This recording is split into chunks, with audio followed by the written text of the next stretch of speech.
অবশেষে আজকে বোনের বাড়ি যাওয়ার পালা, মানে বাড়ি বলতে তার শ্বশুরবাড়িটাই সে এখন নিজের হবে। তো দেখো তারপরে এখানে দেখো সবাই বসে আছে, অপেক্ষা করছে সে কখন নিচে আসবে। আর এখানে আমি একটু আমার জিজুর সাথে ইয়ার্কি মারছিলাম, কারণ অনেক দিন পর দেখা হলো, কারণ জিজুও এখানে থাকে না। তাই অনুষ্ঠান হলেই আমাদের বাড়ির আত্মীয় স্বজন একসাথে, আর ওখানে দেখো তিনজনে বিয়ের পিড়িতে একসাথে বসে পড়েছে।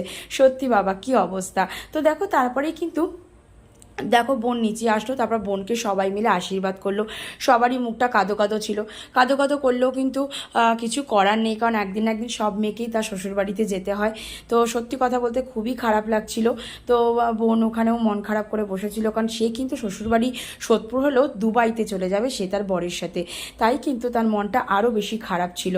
তো চলো, তো ফাইনালি কিন্তু একদিন একদিন মেয়েদের যেতেই হয়, এটা সবার ক্ষেত্রেই হয়।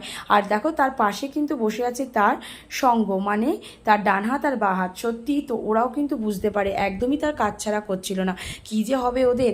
তো চলো।